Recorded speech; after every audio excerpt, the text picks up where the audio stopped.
Welcome to SoundBite, a low-carb, high-protein, bite-sized portion of that which makes America. Your hosts for this morsel of Americana are Christy and I and Laura Bynum. Our first course will be, what else? The Constitution of the United States. Do you happen to know which amendment to the Constitution was the amendment that gave women the right to vote? No. It was the 19th Amendment. It happened in 1920.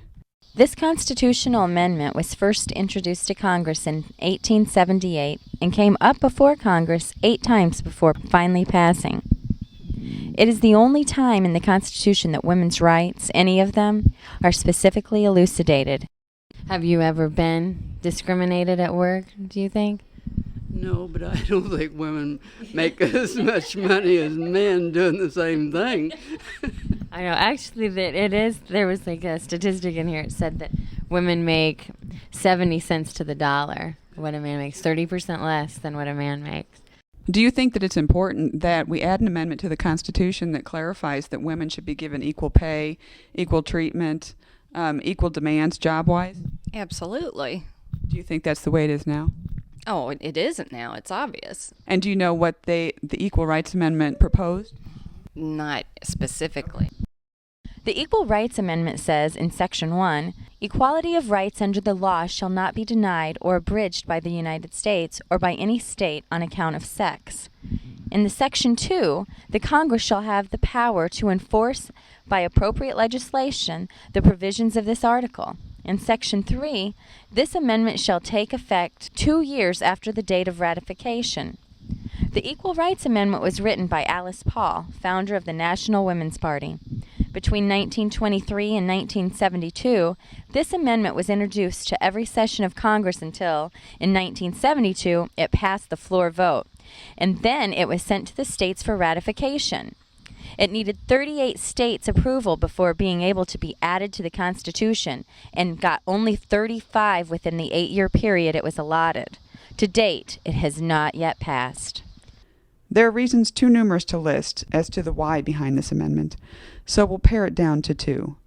The first reason is that the Constitution needs to be the one indisputable source of reference to which all other judicial bodies look for interpretation of federal law.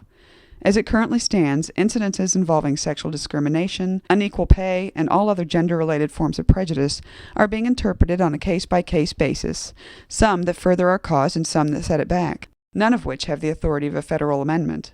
The second reason is that we need it. Women are still not being afforded equal opportunity, as previously mentioned, and are still not being provided equal pay.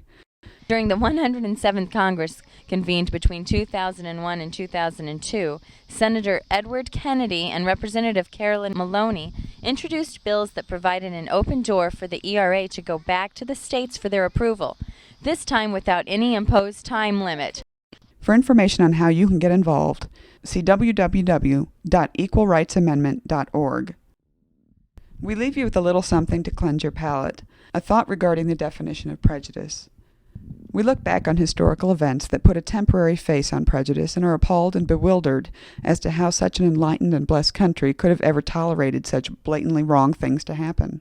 But to many of the people living in that time, in the corridors of that event, prejudice wasn't so blatant, and the iniquity of the events happening would not have been considered prejudicial. Prejudice is practiced largely by people who feel completely justified in their convictions, who seem to possess 2 specific qualities: ignorance regarding the thing or person toward whom they direct the prejudice, and an internal and unidentified fear about what would happen if the rules changed. Long theory short, prejudice is reversible, and what we can do about it is to treat the ignorance and then accordingly adjust the most precious document our nation has ever beheld. The document that tells both its citizens and the rest of the world what we believe, what we hold dear, what we strive for, and what we will or will not tolerate. The Constitution of the United States. Long may she reign. SoundBite was written and produced by Christy and I and Laura Bynum. Music by Kevin Elliott.